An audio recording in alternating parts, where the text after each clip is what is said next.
A História do Mundo, a Antiguidade, capítulo 5, o primeiro ditador sumério. Sargão e os acadianos. Você se lembra de como os egípcios costumavam ser divididos em dois países, Alto Egito e Baixo Egito? Eles gastavam todo o seu tempo e energia lutando entre si. Mas uma vez que o rei Narmer conquistou o Baixo Egito e fez com que os egípcios fizessem parte de um só país, os egípcios podiam gastar seu tempo cultivando e construindo, em vez de fazer guerras. O Egito ficou mais rico e mais forte, uma vez que todos os egípcios em conflito foram unidos em um só povo. A mesma coisa aconteceu na Mesopotâmia, entre os rios Tigre e Eufrates. Indivíduos chamados sumérios viviam na Mesopotâmia. Você aprendeu um pouco sobre os sumérios? Eles escreviam com imagens, conhecidas como escrita cuneiforme, em tablets de argila. A área onde os sumérios viviam chamava-se Suméria, mas Suméria não era realmente o país. Era cheia de aldeias de agricultores. As aldeias cresceram cada vez mais até se tornarem cidades. Cada cidade construiu paredes grossas e altas torres para se proteger. Cada cidade tinha seu próprio rei e seu próprio exército.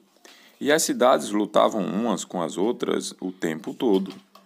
Nós as chamamos de cidades-estados porque cada cidade era como um país separado. As cidades focavam toda a sua energia em se proteger de seus vizinhos. Mas um sumério queria transformar todas as cidades em conflito num só país, assim como o rei Narmer transformou o Egito em um só país. Esse homem se chamava Sargão. Existem muitas histórias sobre Sargão.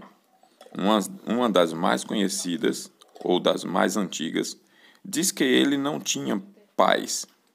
Ele simplesmente apareceu flutuando pelo rio Eufrates em uma cesta quando era bebê.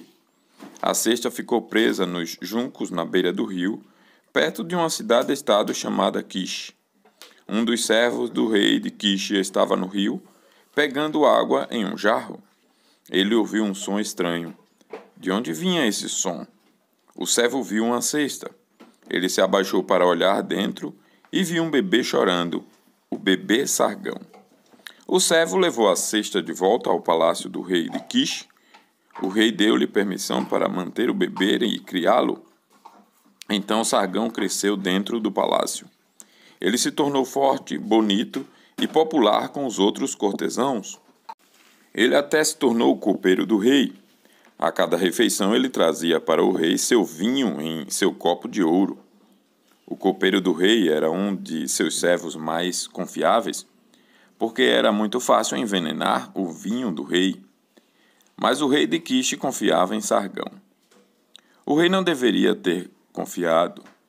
Sargão fez amizade com as pessoas mais poderosas do palácio, incluindo os comandantes do exército.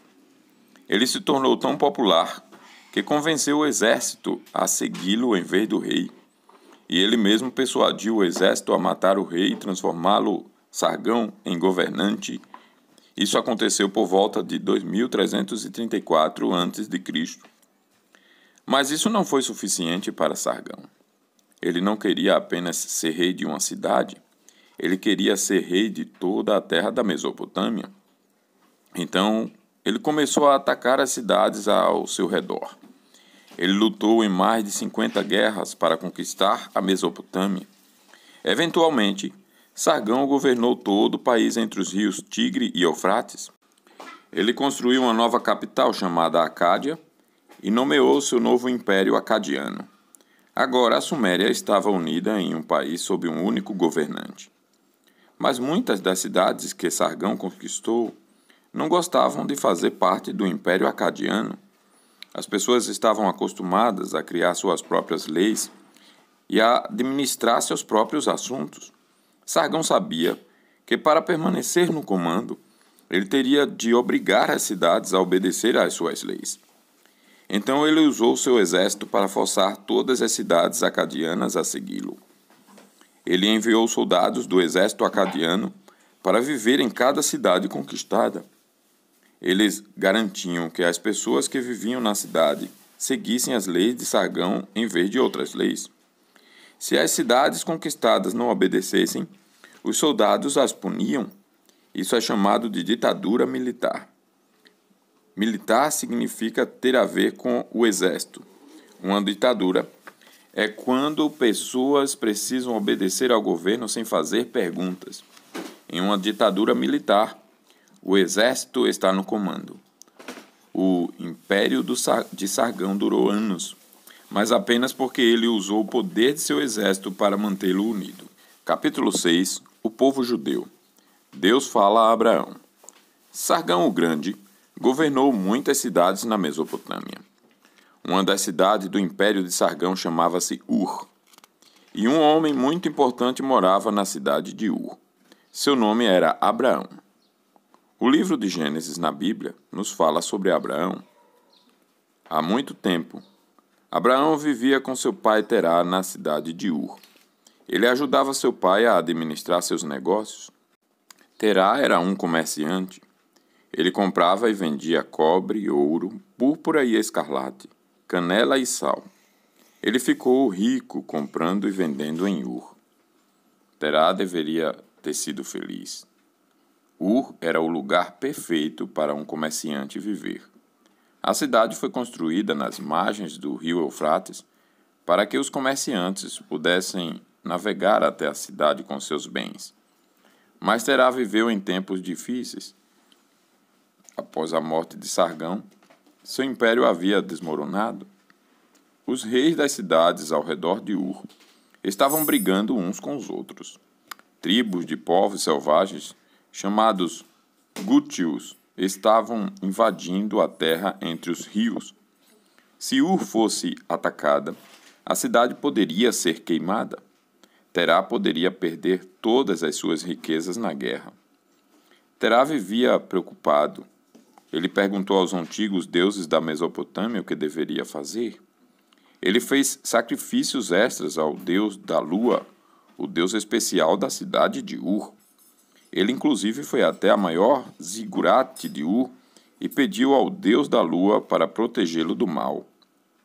Os zigurates eram pirâmides especiais construídas com degraus laterais para que os sacerdotes pudessem subir ao topo e realizar sacrifícios aos deuses. Finalmente, Terá decidiu que ele iria reunir sua família e sair de Ur.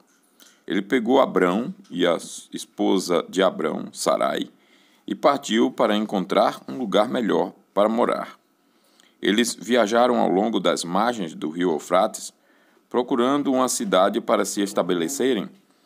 Quando chegaram à cidade de Harã, no norte da Mesopotâmia, Terá gostou do que viu. Harã era uma cidade rica, onde as pessoas vinham negociar. E o povo de Harã também adorava o deus da lua, então Terá se sentia em casa. Terá, Abrão e Sarai se estabeleceram em Harã. Terá começou a trabalhar como comerciante novamente. Abrão cuidava das ovelhas, cabras e vacas que Terá comprou com todo o dinheiro que ganhava. Toda a família estava bem. Mas Terá era um homem idoso e, depois de vários anos em Harã, acabou morrendo. Então Abrão se tornou o chefe da família. Uma noite depois do funeral de Terá, Abrão saiu para um passeio no escuro. Ele inclinou os braços sobre a cerca em torno de seus rebanhos e ouviu o barulho das ovelhas e cabras.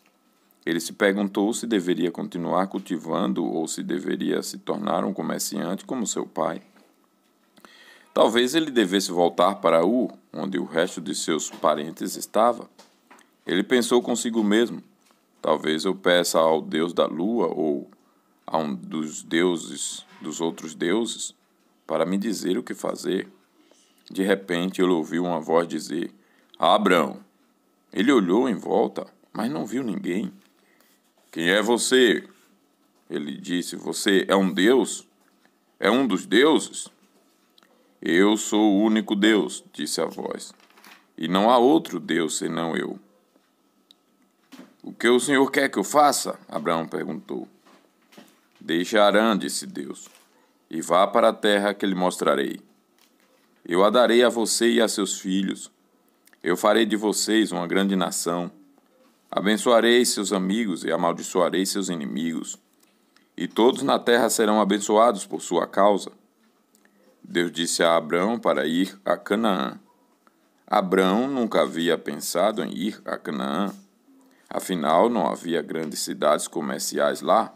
Não havia rios. Ficava longe, bem longe da Mesopotâmia, o único lugar civilizado que ele conhecia. Tribos estranhas e selvagens viviam em Canaã. Por que ele iria para lá? Finalmente chegaram a Canaã. Quando chegaram lá, Deus apareceu a Abrão novamente. Eu farei um acordo com você, disse Deus a Abrão. Me obedeça e me adore. Você será o pai de toda uma nação, nova nação, e eu darei a terra inteira de Canaã para você e seus filhos e netos. Eu vou mudar o seu nome de Abrão para Abraão, porque Abraão significa pai de muitos filhos. E eu vou mudar o nome de Sarai para Sara, porque Sara quer dizer princesa. Sara será a mãe de toda uma nação de povos.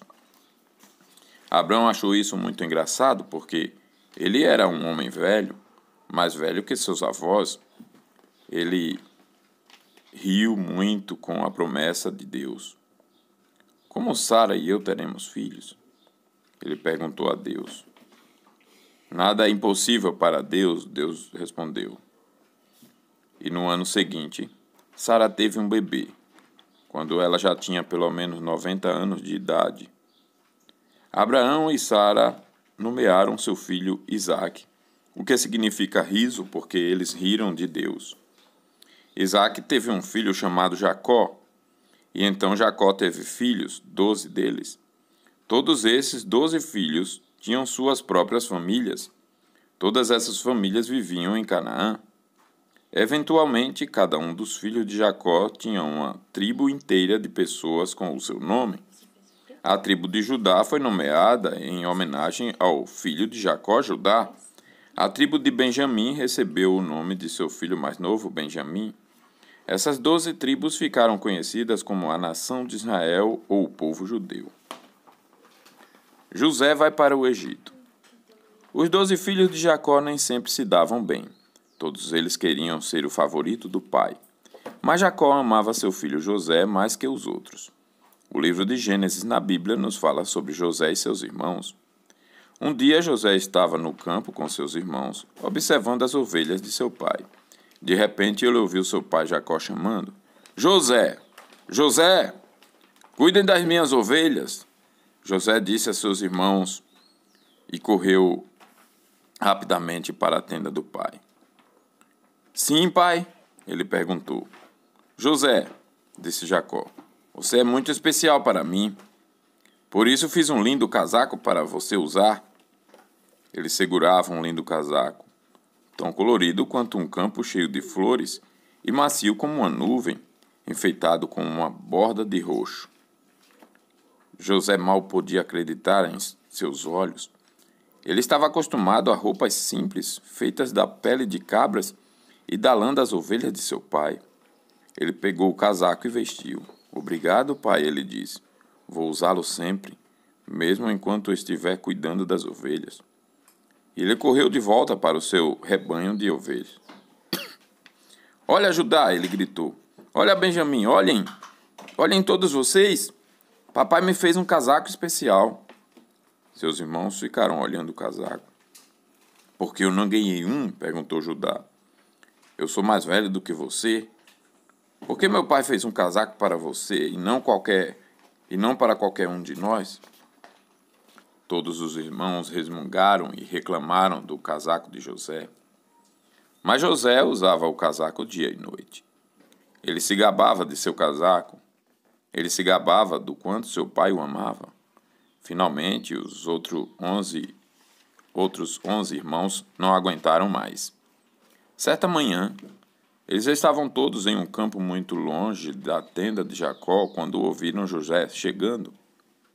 Aqui vem o favorito do nosso pai, eles reclamaram. Vamos nos livrar dele para que nunca mais tenhamos que ouvi-lo se vangloriar de seu casaco colorido. E quando José chegou, eles o agarraram, tiraram o casaco e o jogaram em um buraco no chão.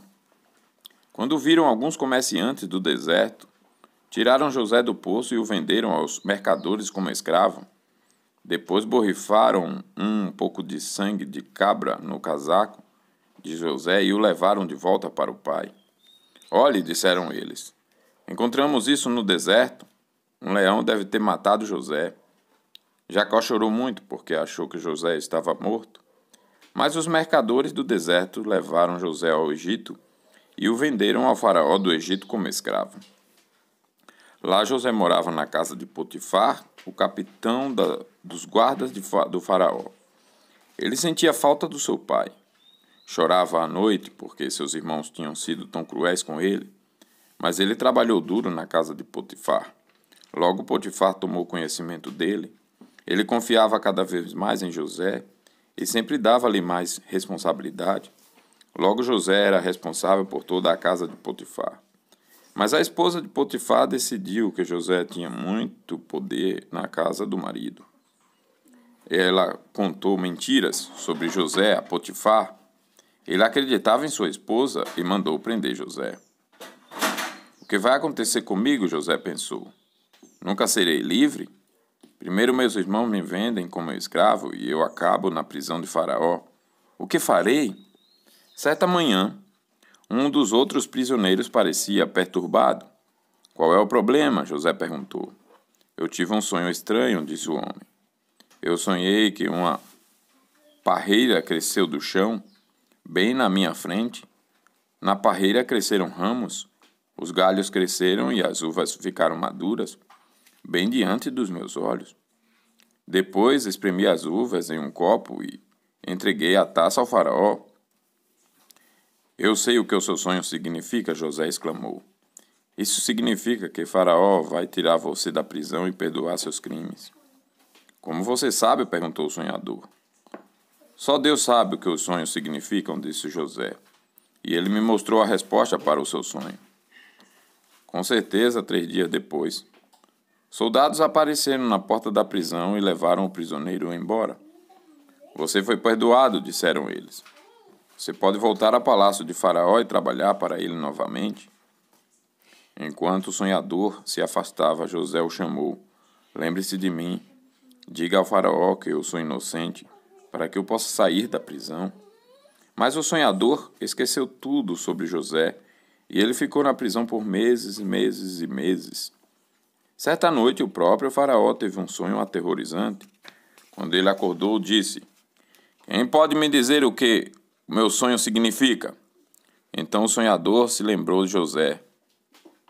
Grande Faraó, disse ele, o israelita em sua prisão sabe o que os sonhos significam. Seu Deus diz a ele: Tragam-no imediatamente, disse o faraó. Então José foi trazido da prisão direto para a sala do trono de Faraó.